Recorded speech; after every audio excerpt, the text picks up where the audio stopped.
بله قدرمنو هیوادوالو ښه راغلاست او هرکلی درته وایم د خپرونې بله برخه ستاسو د خوښې برخه، هغه برخه چې پکې تاسو درانه عزیزان ښه معلومات ترلاسه کوئ. د نوي لید برخه ده او له نیکه مرغه په خپرونه کې را سره مل میلمه ښاغلی استاد ضیا ذهین د ټکنالوژۍ او کمپیوټري علومو متخصص او استاد را سره دی.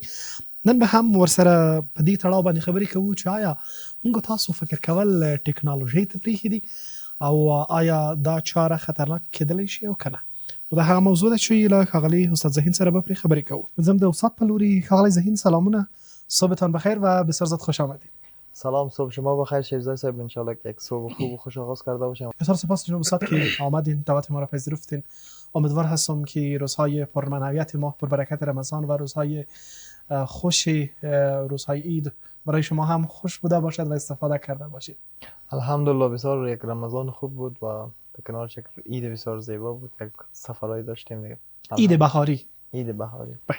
آقای ذهین، در حال پیشرفت تکنولوژی جدید هستیم و گاهی انسان به جای اینکه فکر بکند، به جای فکر کردن دست به کار میشوند و دست به کیبورد میزند. در آغاز میخوایم بپرسم که آیا ما فکر کردن را به تکنولوژی واگذار کردیم؟ بسم الله الرحمن الرحیم. اگر قبل از اینکه ما مستقیم روی مبحث بپیچیم، یک مبحثی است در روانشناسی به نام کانگاتیو آفلودینگ. یعنی ما واگذاری تفکر خود را، یعنی واگذاری تفکری واسه میگن بیشتر، که در بحث واگذاری تفکری انسان کل فکر خود واگذار به ماشین نمیکنه، اما آهسته آهسته میره فکر کردن، یعنی سبک از فکر کردن خود را واگذار میکنه به تکنولوژی. مثلا به جای از اینکه ما دیگر نمبرها را حفظ بکنیم، ذخیره میسازیم.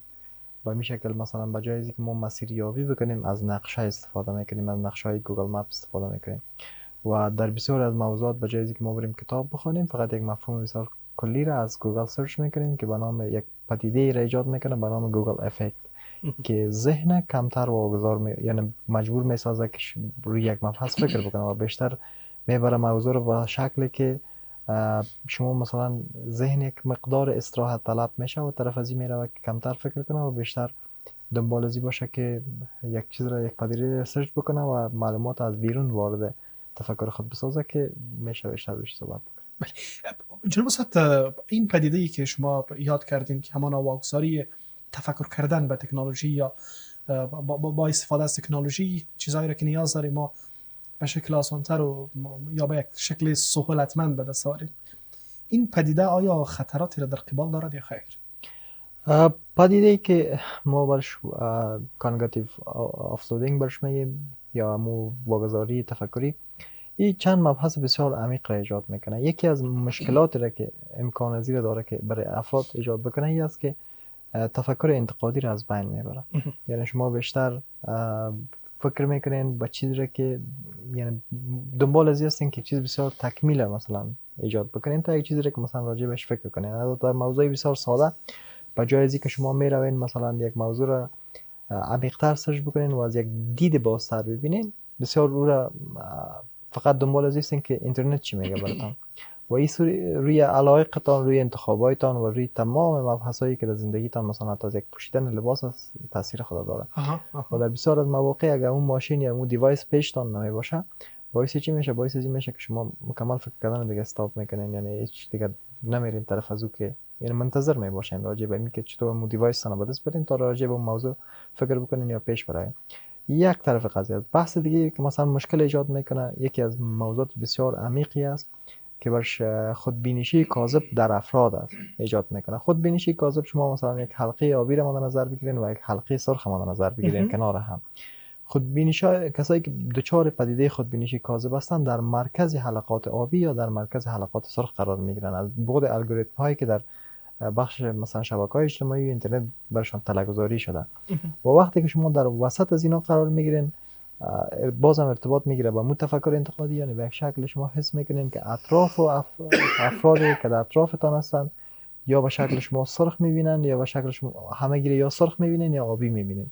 و با این دیدن سرخ یا آبی شما فکر میکنین که افراد و اشخاصی که در اطرافتان هستن همگی هم دیدگاه و نظر شما را داره، که در بسیار از مواقع شما حتی وقتی یک کس شما رو نقد میکنه باعث چی میشه؟ باعث این میشه که شما عصبانیت برتون رخ میده و نمیرین دنبال موضوعاتی که نوآورانه باشه که در کل یک پدیده را ایجاد میکنه برتون که وقتی که بیشتر استفاده میکنین به مو شکل یعنی عمق فکر و تفکر در انسان کمتر میبره و به یک شکل مشکلات راجع به پیشرفتش، راجع به این که مثلا ذهن دچار آلزایمر شوه، این موضوعات مثلا بیشتر میسازه.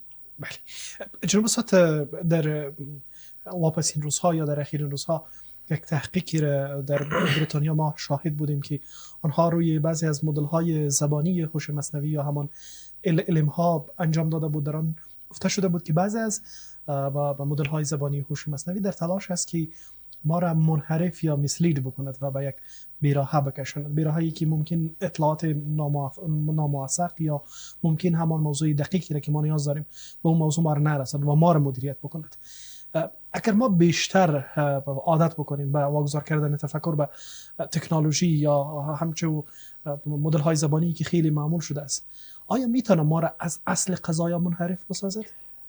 موضوعی را که خود دقیقاً بیان کردی یک ارتباط بسیار عمیق میگیره به یک مبحث اقتصادی که فعلا روی زبان است. ما مثلا در 2008 بحث اقتصاد در بحث پولهای ارزی یک بحثی بود که حباب ایجاد شد و او حباب ترکید و یک بسیار یک رکود اقتصادی عجیب و غریب ایجاد کرد که تا امروز مثلا یک تاثیرات خود دارد. در بحث هوش مصنوی همین چیز است. مثلا حباب و هوش مصنوی یک پدیده ای است که مثلا بسیار رویش صحبت میشه فعلا و دانشمندان امروز یکی از موضوعاتی را که خیلی دنبالش هستن یعنی میترسن ازش همین خود حباب و هوش مصنوی است.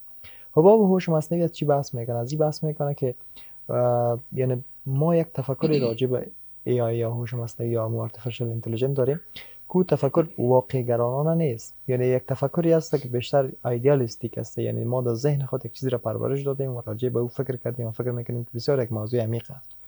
در این بحث وقتی که مثلا میپیچن و از ترکیدن از این میترسن، از ترکیدنش به این میترسن که میلیاردها دلار سرمایه مثلا در این جمع‌آوری شده روان است و فکر میکنن که بسیار از سولوشن های ما را مثلا حل میسازه. همین تحقیقی که شما گفتین یک موضوعی در خود بریتانیا ایجاد شده بود برای چندین سال که برای 2 سال مکمل فکر کنین یک تیم بسیار کلان از هند یک بخشی از هوش مصنوعی را میخواستن، یعنی اونا در بک‌گراند کار میکردن و برای افراد و اشخاص در داخل بریتانیا و در داخل تظاهر میدادن که یک هوش مصنوعی است، در حالی که افراد در بک‌گراند از کار میکرد و به این شکل بسیار از موضوعات دیگه یعنی رشد خود داره. در بحث مثلا کدینگ، در بحث های مثلا مثل سوالاتی که میپرسیم یک مقدار مثلا تاثیرات خود داشته، اما این تاثیرات بر اساس چی بوده؟ بر اساس از اطلاعات بوده که افراد و اشخاص برای یعنی بر اختیار هوش مصنوعی دادن، یعنی اطلاعات انسانی توسط از هوش مصنوعی پردازش شده و یک عملکرد بهتر را ایجاد کرده، یعنی تخصصی تر ساخته موضوعات. اما اگر ما مثلا این را میپیچانیم، یعنی ببخشید یک موضوعی مثلا بسیار عمیق میسازیم شد و بارهای یک سایکل را مثلا ایجاد میکنه، فرض بکنین 20 سایکل مکمل اطلاعاتی هست که خود AI تولید کرده و اطلاعات انسانی در او داخل نیست. شما مثلا یک طرز فکری را تصور کنین که یک فرد با یک تفکر کل دنیا را مثلا ببینه، یعنی با کل جامعه مثلا یک دیدگاه راجع به یک مبحث داشته باشه. این مشکلی را که ایجاد میکنه که نوآوری را مکمل در سیستم و در زندگی از بین میبره. پس انسان وقتی که به این شکل تفکرات مختلف دارن، تفکرات مختلفشان باعث انتقاد یکدیگرشان میشن و این نقدایی که مثلا یکی دیگر را نقد میکنن نقدایی است که همیشه سازنده بودن و همیشه ما مثلا یکی از مواردی که در ایجاد مد نظر گرفتیم است که مادر تمام ایجادها نیازها بوده و همین انتقادات بوده و اختلافات بوده و از اختلافات مثلا بسیار افراد دانشمندان اما مسیری را پیدا کردیم که بهتر و بهترتر بود. بله. جناب استاد، با توجه به چالش های این پدیده‌ای که جناب استاد شما اشاره داشتید، راه حل را در چی می‌بینید؟ چگونه با تکنولوژی در ارتباط باشیم تا از همچون مواردی که میتونه چالش برانگیز باشد، یا چرا ما نباید این اطلاعات را در اختیار هوش مصنوعی قرار بدیم یا تفکر خود را واگذار بکنیم؟ به چی نحو تا چی حد استفاده بکنیم؟ مثلا یکی از مشکلات را که ایجاد میکنه، اگه ما یک مثال بسیار عامیانه براتون بگم، مثلا یک موتری از شما هست، شما رو ساعتها مثلا هر طرف که میخواین میبره، شما من حیث ابزار رو را قرار دادین استفاده کردین و در این حال اگه این موضوع برعکس شود، همین موتر شما رو ابزار قرار بده، یعنی بسیار مشکل است که شما یک موتر مثلا کشف بکنید تا یک جای کشف ببرید. بکنین یا حداقل مثلا فکر کنین که من میتونم مثلا انتقال داده، بسیار مشکل ایجاد میکنه، حتی یک مترش مشکل ایجاد میکنه. پس در زندگی ما این چیزه، یعنی تکنولوژی رو ما باید یک اصل رو بفهمیم که انسان ما فوق این ابزار است و ایجاد کننده این ابزار است. پس ما خودمون در مقابل این ابزار قرار نگیریم و این زمانی است که ما مثلا کمتر فکر میکنیم. ما را کمک میکنه مثلا در بحث‌های رو مثلا کارهای خود دو دسته بسازیم. یکی کارهایی است که مثلا یک کار هماهنگی است، رباتیک از چند بار باید انجام شود. یک مثلا یک نوشته دارین، این بارها باید چک شود که دقیق تر مثلا یک متن براتون بده، میتونین بتین برش.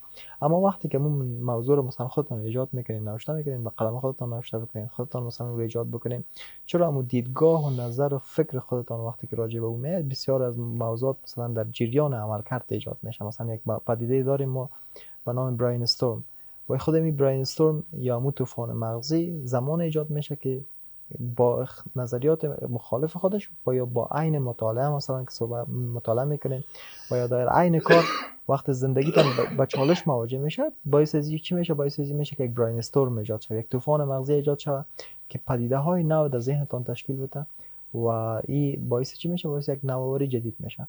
و در کل وقتی که ما روی مبحثش مثلا قرار میگیریم این است که ما در بحثی که مثلا یک عمل تکراری را انجام میدیم بیم استفاده بکنیم از هوش مصنوعی، چرا ابزار سرعت است، عصر سرعت است و ما باید از ابزار سرعت استفاده بکنیم تا سریع حرکت بتونیم کردن. اما فکر خود از ذهنیت خود و انتخابای خود از دست هوش مصنوعی ندید. بسیار سپاس جناب استاد که آمدین، دعوت ما رو پذیرفتین. می‌خوایم که پیامتان را برای هموطنان عزیز داشته باشیم که خلاصه این بخش برنامه را در بر بگیرید.